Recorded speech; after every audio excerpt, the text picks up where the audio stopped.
adalah surga saya. 3 kata sederhana ini memberikan pukulan besar bagi Wang Qiwer. Dia menatap Wang Donger dengan bingung, tidak menanggapi selama beberapa waktu. Wang Donger merasa sedikit aneh ketika dia melihat ke belakang. Apakah aku salah? Tatapan Wang Qiwer tiba-tiba berubah lembut. Mungkin kamu benar. Ini mungkin juga alasan mengapa aku tidak akan pernah bisa membandingkanmu di dalam hatinya. Petik 2. Wang Donger menggelengkan kepalanya dan berkata, kurasa tidak. Perbedaan antara kami hanyalah waktu yang kami temui. Saya hanya bertemu dengannya dulu, jadi saya berhasil menempati tempat di hatinya. Lain, Anda pasti akan mampu mendapatkan ketertarikannya, mengingat bakat Anda. Jika Anda tidak bisa, dia tidak akan menjadi pria normal. Ketika dia mengatakan ini, Wang Donger tidak bisa menahan tawa. Saat dia menatap wajah identik namun lebih dingin di depannya, Wang Donger dalam suasana hati yang damai dan aneh. Wang Qiwer mengejek dirinya sendiri. Tidak, kamu tidak mengerti. Sebenarnya, saya sudah kalah di awal, dan kalah di itu.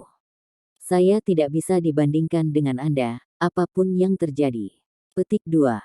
Wang Donger tertegun. Sister Qiwer, saya akan berpikir Anda adalah kakak saya yang sudah lama hilang jika bukan karena fakta bahwa saya tahu saya satu-satunya anak di keluarga saya. Kami hanya terlihat terlalu mirip. Petik 2. Wang Qiwer tiba-tiba menjadi gelisah. Mungkin aku salah. Atau mungkin saya seharusnya tidak melakukan apa yang saya lakukan sejak awal. Tetapi, jika saya bertemu dengannya sebelumnya, sebelum Anda mengungkapkan identitas Anda kepadanya, saya mungkin benar-benar memiliki secercah harapan. Petik 2. Wang Donger bingung. Kakak Qiwer, mengapa saya tidak bisa mengerti apa yang Anda katakan? Wang Qiwer diam-diam menggelengkan kepalanya dan terus berbicara pada dirinya sendiri, sebenarnya, itu juga karena aku tidak pernah mengerti hatiku sendiri.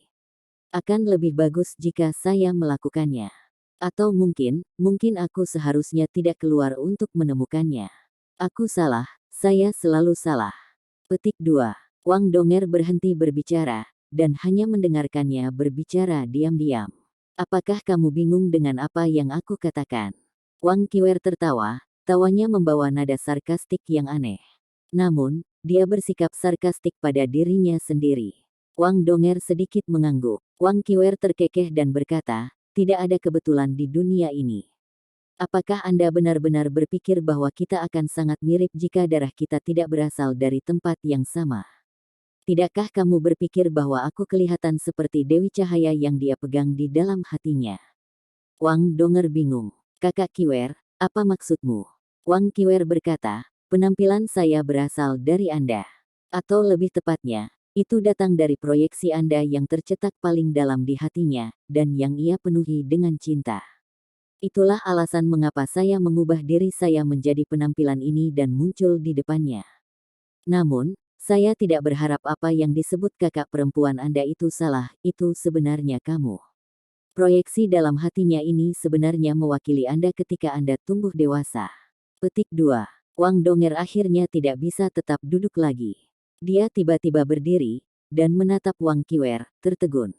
Qiwer, apa yang kamu bicarakan? Apakah kamu terlihat asli atau palsu? Petik 2. Seringai Wang Qiwer semakin lebar saat dia berkata, kamu sudah meragukan saya sejak lama, apakah saya benar? Sebenarnya, mereka tidak benar-benar palsu. Mereka cukup nyata. Satu-satunya hal yang saya lakukan adalah menetapkan identitas ini. Apakah kamu tahu mengapa aku memberitahumu semua ini? Itu karena aku tiba-tiba merasa ingin menjadi egois sekali. Hari ini, hanya satu dari kita yang bisa hidup untuk melihatnya lagi. Jika aku bisa membunuhmu, aku mungkin hanya punya kesempatan, betapapun kecilnya, bersamanya. Saya masih bisa meyakinkan dia untuk menerima saya melalui kerja keras saya. Namun, jika saya tidak melakukan ini, saya tidak akan memiliki kesempatan sama sekali. Maaf, Donger. Saya hanya pernah mencintainya dalam hidup saya. Saat aku jatuh cinta padanya adalah ketika dia mengabaikan segalanya dan menelan air panas dari Sun Spring yang menyala-nyala. Tahukah Anda bahwa ia hampir mati setelah ia memetik rumput kerinduan untuk Anda? Aku menyelamatkannya karena ada rumput hati kerinduan di dekatnya yang aku petik untuknya. Saya memberinya makan, jika tidak, dia tidak akan bisa kembali hidup-hidup untuk melihat Anda lagi. Ketika aku memetik rumput hati kerinduan itu untuknya, aku menyadari bahwa aku telah jatuh cinta padanya. Cinta adalah hal yang egois dan posesif. Dia mati untukmu di kehidupan masa lalunya, kehidupan yang dia miliki sekarang diberikan kepadanya oleh rindu keretakan hati yang kuambil. Dia seharusnya menjadi milikku. Aku mencintainya, saya benar-benar mencintainya. Petik 2. Senyum Wang Qiwer berubah menjadi air mata. Dia terus duduk di tempatnya, tetapi air mata sudah memenuhi wajahnya. Wang Donger terdiam saat melihat air mata Wang Qiwer. Namun, tidak ada kejutan atau permusuhan di matanya. Dia dengan lembut menurunkan pinggangnya dan membungkuk ke Wang Qiwer. Qiwer, terima kasih. Terima kasih telah membiarkan Yu Hao bertahan hidup. Jika bukan karena kamu, dia akan mati untukku. Aku bisa merasakan cintamu padanya, sangat tulus. Namun, saya memiliki gairah dan cinta yang sama untuknya. Kamu benar, atau lebih tepatnya, lembah pertanyaan cinta kasih Yin yang ini benar. Dari kami berdua, hanya satu yang bisa tetap bersamanya. Tidak peduli siapa yang menang atau kalah, saya percaya bahwa kami berdua akan tetap memperlakukannya dengan baik dan mencintainya dengan baik. Lebih tenang, saya hanya punya satu permintaan. Jika Anda menang, dan jika Anda bisa, silakan berubah menjadi saya untuk terus mencintainya. Saya tidak ingin dia meratapi kematianku. Bisakah kamu melakukannya? Petik 2. Air mata Wang Qiwer tiba-tiba berhenti mengalir, dan dia menggelengkan kepalanya diam-diam. Transformasi saya final, saya hanya bisa melakukannya sekali. Apalagi kamu adalah kamu, dan aku adalah aku. Anda adalah Wang Donger, dan saya Wang Qiwer. Saya ingin dia mencintai saya. Petik 2. Wang Donger bertanya, kalau begitu, jika aku mati, jangan katakan padanya bagaimana aku mati. Katakan saja padanya bahwa aku hilang. Dengan cara ini, setidaknya dia masih akan menemukan beberapa istirahat di dalam hatinya. Di masa depan, Anda harus mencintainya dan perlahan-lahan mentransfer cintanya untuk saya untuk diri sendiri. Petik 2. Wang Qiwer membuka lebar matanya, pupil matanya melebar. Dia meraung, mengapa kamu mengatakan semua ini? Apakah Anda mencoba membuat tekad saya goyah? Bermimpilah. Ketika dia berbicara, dia melompat dari tanah. Tombak naga emasnya langsung muncul di tangannya, berubah menjadi seberkas cahaya keemasan saat menembus ke arah Wang Donger. Tombaknya kelihatannya dikelilingi oleh ular emas yang tak terhitung jumlahnya dan membentuk naga emas yang besar, aura dominannya tampaknya menembus langit dan bumi. Tiba-tiba, semua yang ada di sekitarnya menjadi redup. Tombak ini tampaknya mencakup semua kemarahan internal Wang Qiwer dan kegigihannya terhadap cintanya. Cahaya menyilaukan bersinar dari punggung Wang Donger. Dia mengarahkan sedikit jari kakinya ke tanah, sebelum dia melayang ke udara. Sayap Dewi Cahaya terbuka dan mendorongnya mundur seolah-olah dia meluncur di atas air. Kuning, ungu, ungu, hitam, hitam, hitam. 6 cincin jiwa mulai bersinar. Cincin jiwa keduanya bersinar terang, dan garis-garis yang tak terhitung jumlahnya dari cahaya of the Butterfly Goddess dilepaskan dari sayap kupu-kupu untuk menyerang naga emas yang datang ke arahnya. Boom yang luar biasa mengguncang udara. Wang Donger mundur saat Wang Qiwer mengarahkan tombaknya ke arahnya saat mengejarnya. Dalam sekejap mata, Wang Donger sudah dipaksa ke satu ujung puncak es. Tiba-tiba, tubuh Wang Donger tenggelam dan lampu di belakangnya ditarik. Sebaliknya, palu hitam pekat muncul di tangannya. Menyapu, dang. Diikuti oleh suara menusuk, tombak Wang Qiwer mengungkapkan bentuknya. Namun, kekuatan palu itu tidak cukup untuk memaksanya pergi sepenuhnya. Itu hanya terlempar dari tubuh Wang Donger. Cahaya berdarah muncul saat tombak itu menusuk lengan kiri Wang Donger, menusuknya. Tiba-tiba, kemampuan mengerikan yang melahap kehidupan dari tombak naga emas diaktifkan sepenuhnya. Namun, lingkaran cahaya emas bersinar dari lengan kiri Wang Donger. Itu adalah kekuatan dari Golden Light Left Ambon, yang menjaga tombak dari melahap energi kehidupan Wang Donger. Namun, lengan Wang Donger masih cepat hilang warnanya. Mengapa? Tatapan Wang Qiwer tajam ketika dia menatap Wang Donger dengan kejam. Dia tahu bahwa dia tidak bisa menyakiti Wang Donger dengan satu serangan ini karena kemampuannya. Bahkan jika ada celah di antara mereka, itu tidak besar. Meskipun Wang Donger tidak memiliki jiwa bela diri ultimate, dia memiliki jiwa bela diri kembar. Dalam hal kultivasi, dia juga tidak kalah. Wang Donger tersenyum sedikit. Terima pemogokan ini sebagai pembayaran untuk menyelamatkan Yu Hao. Namun, jangan khawatir, saya tidak akan menyerah pada pertarungan ini. Sebaliknya, saya masih akan berjuang untuk kebahagiaan saya. Setelah menderita serangan ini, saya merasa lebih nyaman berjuang untuk kebahagiaan saya. Ayo, Kiwer, tunjukkan pada saya yang terbaik yang Anda punya. Petik 2. Saat dia berbicara, mata Wang Donger cerah. Matanya yang biru pucat berubah menjadi biru sepenuhnya, dan clear sky hammer-nya menghilang. Sekali lagi, sayap Dewi Kupu-Kupu miliknya muncul. Setelah ini, dia berubah menjadi seberkas cahaya emas kebiru-biruan dan naik ke udara. Wang Qiwer hanya merasakan tombaknya bergetar sedikit sebelum Wang Donger membebaskan dirinya dari itu. Setelah ini, seberkas cahaya emas kebiruan melonjak ke langit. Itu adalah keterampilan jiwa keenam Wang Donger, tari Dewi Kupu-Kupu. Wang Donger pernah menggunakannya melawan Yan Feng. Meskipun dia adalah sage jiwa dan naga tulang, dia hampir dikalahkan oleh Dance Butterfly Goddess-nya. Kali ini, Wang Donger menggunakannya di awal pertarungan. Qiwer, berhati-hatilah. Saya tidak akan menunjukkan belas kasihan. Suara Wang Donger tiba-tiba bergema. Wang Qiwer marah besar. Siapa yang butuh belas kasihmu? Dia berjongkok, sebelum menembak ke atas seperti panah emas. Cincin jiwa keenamnya bersinar saat dia menembak dan melepaskan keterampilan jiwa keenamnya, Bloodlust Golden Dragon. Dia telah memutuskan untuk mengadu keterampilan jiwa keenamnya melawan keterampilan jiwa keenam Wang Donger. Wang Qiwer seperti Dewi Perang saat ini, dia memiliki naluri alami untuk berkelahi. Ketika dia menyadari bahwa ada sesuatu yang berbeda tentang Wang Donger, dia dengan cepat meningkatkan kekuatan bertarungnya secara maksimal. Seekor naga emas yang tampak marah melilit tubuhnya saat muncul. Perlahan-lahan naik di sepanjang poros Golden Dragon Spear. Kekuatan ledakan seketika itu seolah merobek seluruh langit. Wang Donger bersinar terang dengan cahaya menyilaukan ketika dia berhenti di udara. Setelah ini, cahaya yang tersebar, dan tak terhitung, Dewi Kupu-Kupu Radiant kecil tiba-tiba tersebar, sebelum tiba-tiba mulai menelan Wang Qiwer. Tari Dewi Kupu-Kupu. Ini memang tari kupu-kupu Dewi Wang Donger. Raungan naga nyaring menggema, dan cincin jiwa kelima Wang Qiwer langsung menyala. Wang Donger telah menggunakan keterampilan terkuatnya segera.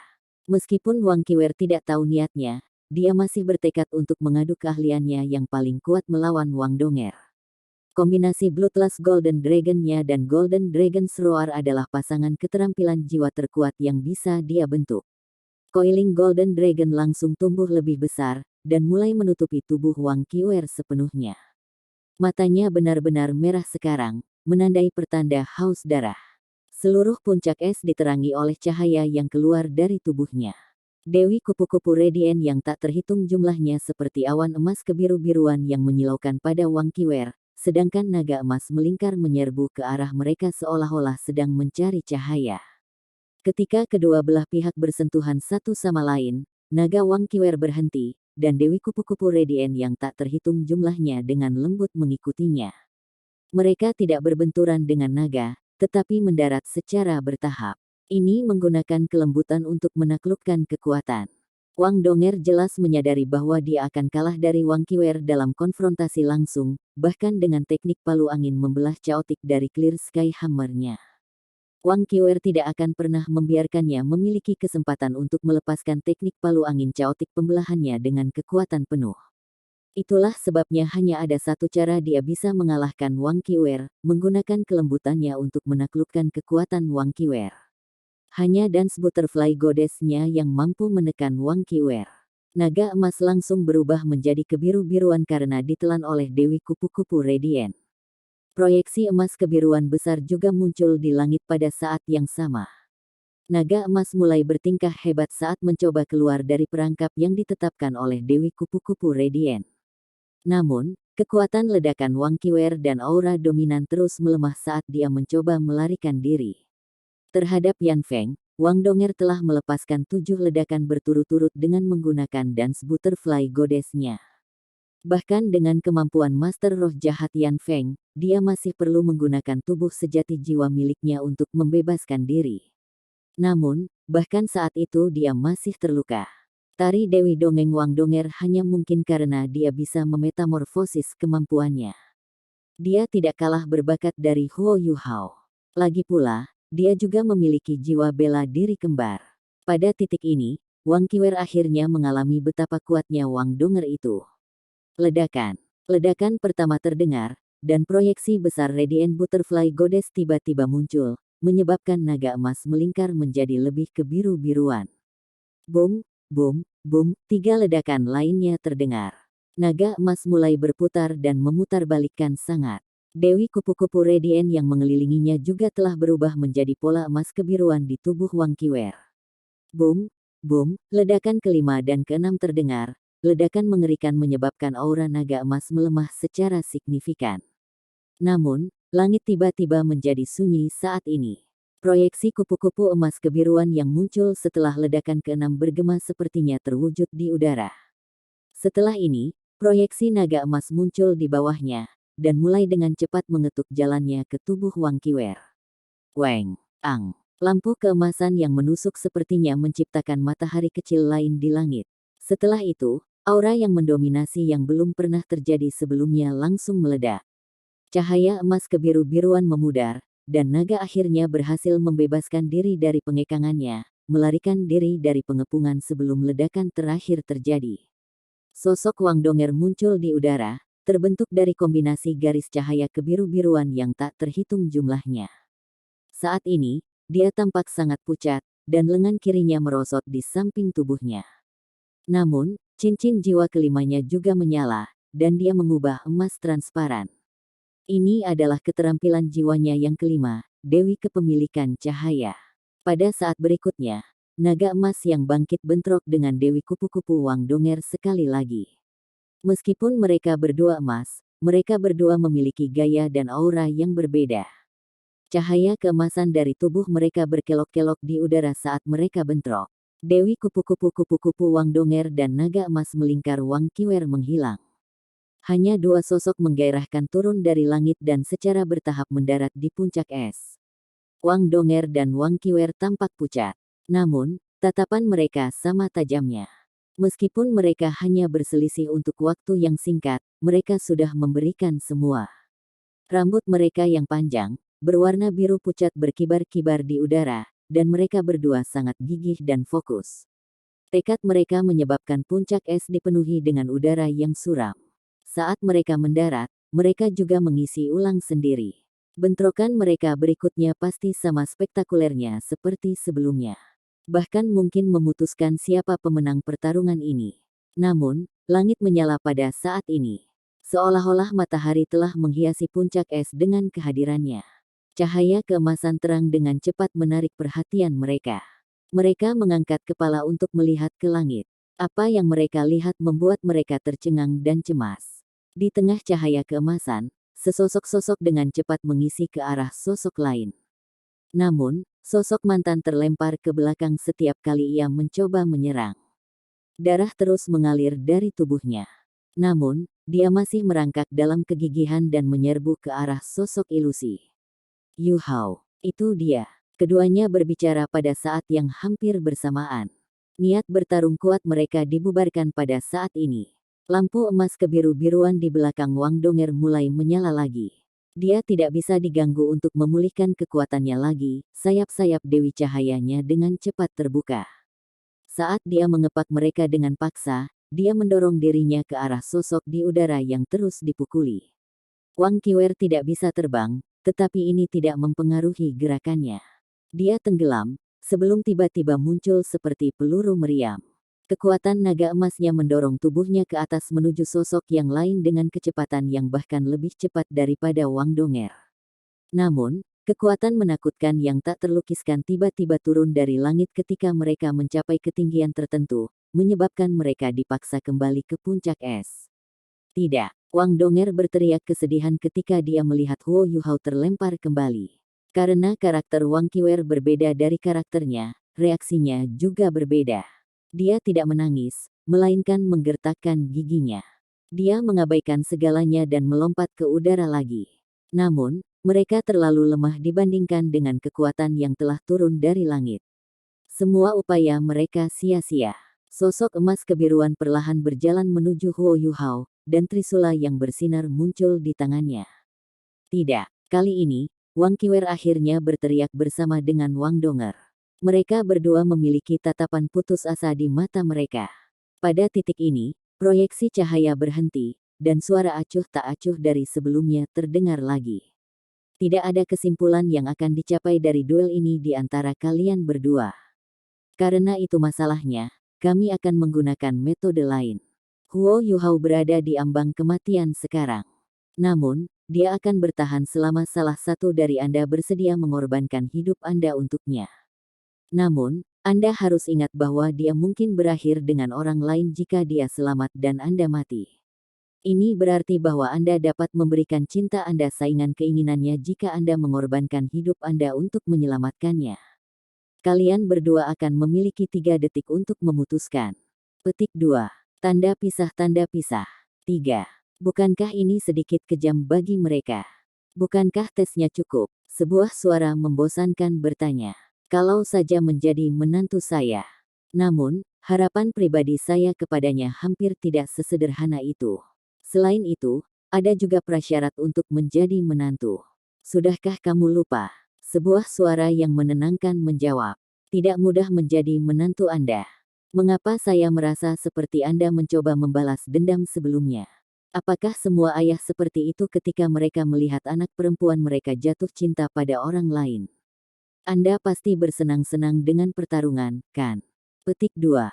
Suara yang menenangkan batuk, sebelum berkata, jangan memfitnah saya. Saya sangat tidak memihak. Tanpa badai, bagaimana mungkin ada pelangi? Saya sudah memutuskan ini ketika saya membiarkan Xiaoqi turun di dunia ini. Di masa depan, jika dia tidak bisa membiarkan Xiaoqi, aku akan mempertimbangkan bahwa tidak ada yang terjadi sama sekali, maka. Petik 2. Kamu terlalu kejam. Bagaimana mungkin menjadi menantu saya mudah? Huff. Dia adalah favorit saya. Petik 2. Bukankah kamu terlalu berlebihan pada putrimu juga? Tanpa badai, tidak ada pelangi. Tanpa kemunduran, orang tidak akan belajar cara menghargai sesuatu. Petik 2. Baiklah baiklah. Kamu menang. Tanpa badai, tidak ada pelangi. Diam sebelum aku mengeluh pada istrimu. Oh ya. Apakah bos tahu bahwa Anda melakukan ini kepada keturunannya? Petik 2. Aku lupa memberitahunya. Sengaja. Tanda pisah tanda hubung. Huo Yuhao berjuang merangkak dari tanah. Dia tidak tahu sudah berapa kali dia dipukuli hingga saat ini. Dia telah dipukuli begitu dia mulai, dan melalui seluruh proses kematian dan kembali beberapa kali pada saat ini. Dia perlahan mulai terbiasa dengan perasaan ini, dan telah mengganggu lawannya lebih lama dan lebih lama. Sepanjang proses ini, dia bisa merasakan setiap jenis rasa sakit yang bisa dibayangkan orang. Dia bahkan bisa mengingat dengan jelas rasa sakit spesifik yang diikat pada tulang tertentu ketika dihancurkan. Penyiksaan yang tidak manusiawi ini bahwa ia menderita sama dengan suatu bentuk pembaptisan. Namun, baptisan ini tampaknya membuatnya lebih kuat. Setiap kali dia mengalami rasa sakit dan menggertakkan giginya sebelum menyerbu lawannya yang menakutkan, dia merasa bahwa ketahanan mentalnya menjadi sedikit lebih kuat. Itu bukan perasaan yang baik, tetapi Huo Yuhao bisa dengan jelas merasakan peningkatannya. Alasan dia bisa bertahan lebih lama dan lebih lama melawan lawannya bukan karena kemampuannya telah naik ke tingkat di mana dia bisa menyaingi lawannya. Sebaliknya, itu karena kemampuan lawannya tampaknya menjadi lebih lemah seiring berjalannya waktu. Secara alami, ini memungkinkannya untuk bertahan lebih lama. Semakin lama ia bertahan, semakin besar pemukulan yang dideritanya. Seiring berlalunya waktu, dia bahkan merasa bahwa akan lebih baik dibunuh dalam satu pukulan, setidaknya rasa sakit itu hanya akan berlangsung sekejap. Itu, dan dia hanya harus menderita kesakitan karena kematian, daripada menderita siksaan yang tidak manusiawi yang saat ini dia alami. Perlahan, dia mulai runtuh, dan menjadi sangat lemah dan bingung. Satu-satunya pemikiran yang tersisa adalah dia tahu dia harus menyerang lawannya dengan seluruh kekuatannya. Dia harus menyerang, berkelahi, dan habis-habisan. Setelah beberapa waktu, ia berada di ambang kehancuran. Dia pingsan, tetapi lawannya tidak membunuhnya kali ini. Di tempat yang aneh ini, luka-luka sembuh dengan kecepatan ajaib. Huo Yuhao dapat dengan jelas merasakan tulang-tulangnya yang remuk dipasang kembali, lorong-lorongnya yang rusak terhubung kembali, dan darahnya mulai bersirkulasi melalui tubuhnya sekali lagi. Dia sudah perlahan terbiasa dengan rasa sakit yang mengerikan semakin lama dia berjuang. Sangat nyaman berbaring. Kenapa dia belum membunuhku? Ketika akhirnya dia merangkak dari tanah sekali lagi, semua yang ada di sekitarnya kosong, digantikan oleh cahaya keemasan yang ada di mana-mana. Sosok emas kebiruan telah menghilang. Apakah saya lulus, atau tidak? Huo Yuhao linglung saat dia bertanya-tanya ini. Melewati pengalaman tak terlupakan itu sudah cukup bagiku untuk dilewati, bukan? Jika dia harus mengulanginya lagi, dia mungkin benar-benar kehilangan akal. Namun, apakah pelecehan yang dia lalui benar-benar tentang semua tes? Rasanya tidak sesederhana itu. Pada titik ini, sekelilingnya berubah menjadi kabut cahaya yang naik dari tanah. Kabut kemudian mulai membentuk lapisan, sebelum terdistorsi. Huo Yuhao memfokuskan pandangannya. Pada titik ini, dia sudah pulih sepenuhnya.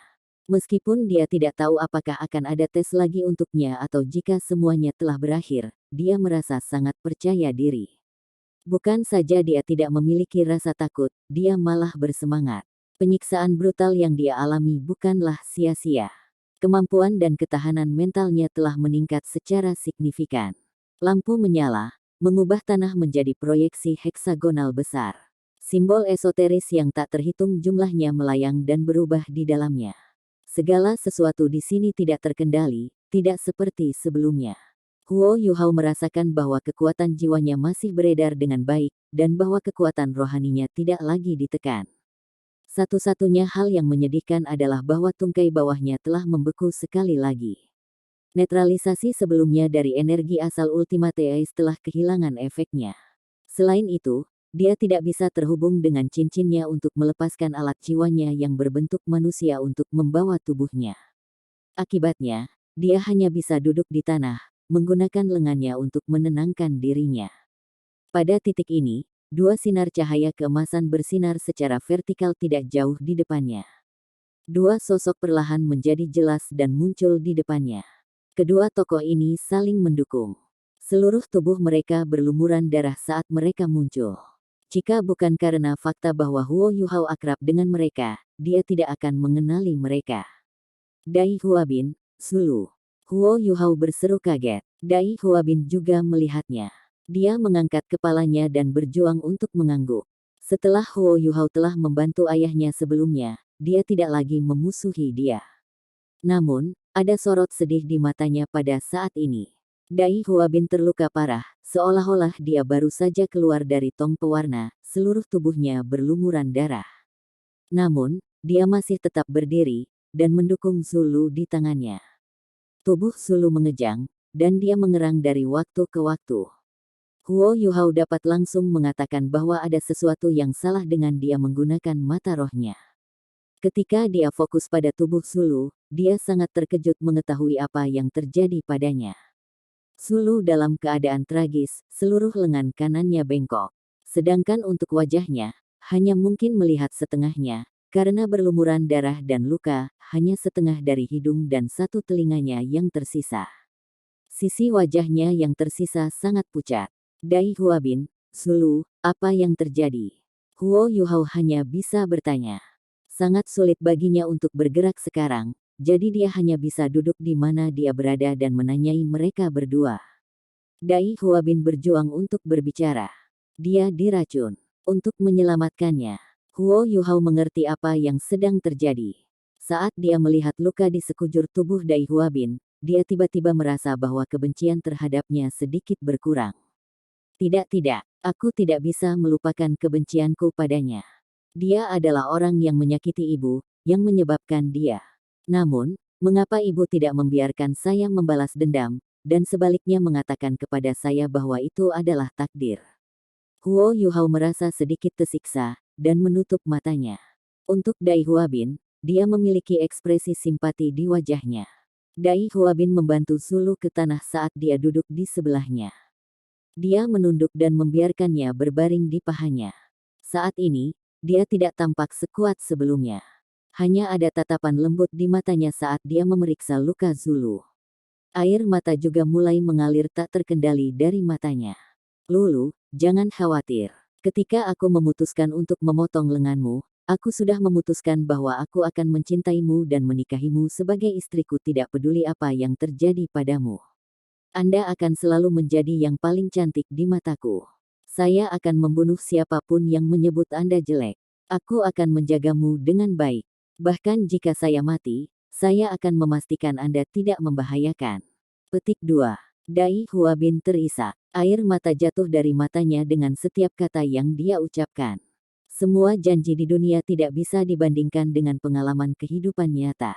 Saat dia berani mati-matian bersama Zulu, dia hanya berhasil melewati putaran Sincerity Adventure-nya setelah beberapa kali bersentuhan dengan maut. Dia akhirnya mengerti hatinya sendiri, dan apa hal terpenting baginya. Pada titik ini, dua sinar cahaya emas bersinar. Huo Yuhao dengan cepat mengalihkan perhatiannya ke dua sinar cahaya ini. Sementara ia bersemangat karena kondisi Dai Huabin dan Zulu, ia tahu bahwa, dengan kemunculan dua sinar cahaya ini, itu menandakan bahwa Dai Huabin dan Zulu telah berhasil melewati putaran mereka. Ini berarti bahwa mereka harus dapat meninggalkan tempat ini hidup-hidup. Bagaimana dengan yang lainnya? Beberapa orang yang tersisa semuanya terkait erat dengannya. Mereka adalah teman baik atau seniornya. Yang terpenting, ada juga kekasihnya. Dua sinar cahaya keemasan yang baru saja muncul menjadi jelas. Kali ini, dua orang yang muncul berada dalam keadaan yang sama sekali berbeda dari tragis yang menimpa Dai Huabin dan Zulu. Mereka masih berdekatan, tetapi mereka saling berpelukan. Su Sanshi tampak sangat senang, dan bersemangat tinggi. Jiang Nanan yang menggairahkan bersandar di lengannya dengan rona merah di wajahnya. Dia memeluk salah satu lengannya dan tersenyum puas. Meskipun ada noda air mata di samping matanya, mereka berdua mengeluarkan aura bahagia. Senior ketiga, senior keempat, apakah kalian berdua baik-baik saja? Huo Yuhao buru-buru bertanya. Aku baik-baik saja. Saya merasa sangat baik. Hahaha. Su Sanshi menatap Huo Yuhao dan langsung tertawa gembira. Namun, dia segera melihat Dai Huabin dan Zulu, dan mengerutkan alisnya. Dia menatap Huo Yuhao dengan tatapan ingin tahu setelahnya. Huo Yuhao mengatupkan bibirnya dan berkata, mereka terluka parah. Zulu. Su Sanshi bisa melihat segalanya untuk dirinya sendiri meskipun dia tidak menyelesaikan kata-katanya. Dia sangat terkejut dengan kondisi Zulu. Tidak peduli apa, mereka masih dari akademi yang sama. Dia tidak menertawakan kemalangan mereka, dan dengan cepat pergi ke mereka berdua sebelum berjongkok. Dia perlahan-lahan melepaskan kekuatan jiwanya Xuanwu yang lembut. Di belakangnya, proyeksi ular kura-kura muncul. Itu tidak lagi cacat, dan tidak perlu diaktifkan dengan kekuatan. Itu adalah Xuanwu murni. Kekuatan lembut air dengan cepat membersihkan luka Dai Huabin dan Zulu. Tidak hanya menghilangkan noda darah, tetapi juga membersihkan luka mereka. Meskipun Su Sanshi tidak tahu bagaimana melakukan perawatan medis, elemen air murni dari jiwanya Xuanwu sangat bermanfaat untuk menyembuhkan luka mereka. Paling tidak, itu akan bisa menghilangkan racun yang tersisa di tubuh mereka. Dai Huabin mengangkat kepalanya, matanya dipenuhi rasa terima kasih saat dia mengangguk ke arah Su Sanshi. Su Sanshi menghela nafas dan berkata, jika kita dapat meninggalkan tempat ini hidup-hidup, kita dapat kembali ke akademi dan menemukan seseorang untuk mengobatinya. Ada seorang guru penyembuhan dan tipe tambahan yang memiliki gelar Douluo di halaman dalam. Mungkin dia bisa membantu menyembuhkannya. Petik 2. Baik, Dai Huabin tampaknya sedikit tidak tertarik, hanya memilih untuk memeluk Zulu lebih erat. Sinar cahaya keemasan lain bersinar. Kali ini hanya ada satu balok. Kakak perempuan tertua-tertua. Ketika mereka melihat Zhang Lexuan, Huo Yuhao, Su Sanshi, dan Jiang Nanan tidak bisa tidak memanggilnya. Orang lain telah kembali, yang membuktikan bahwa orang lain telah lulus ujian mereka. Itu hal yang baik bagi mereka. Zhang Lexuan tersenyum dan mengangguk pada mereka. Setelah itu, dia juga melihat Dai Huabin dan Zulu dan segera bergegas. Namun, dia tidak tahu bagaimana memperlakukan mereka, dan hanya bisa menghibur mereka. Huo Yuhao menyaksikan dari samping, dan terpana menyadari bahwa Zhang Lexuan tampaknya telah menjadi berbeda. Di masa lalu, dia jarang tersenyum. Namun, dia sekarang tampak santai menyeringai. Meskipun dia mengerutkan alisnya setelah melihat luka kritis Zulu, kebencian yang biasanya ada di sana hilang. Dia tampak lebih mudah didekati, dan matanya juga lebih cerah. Dia berbeda. Sepertinya semua orang telah mengalami hal yang berbeda dalam tes petualangan ketulusan mereka. Itu juga sama dengan senior ketiga dan keempat. Namun, apa yang sebenarnya terjadi pada keduanya? Donger, kapan kamu akan kembali? Kiwer juga belum datang. Bagaimana kabarnya?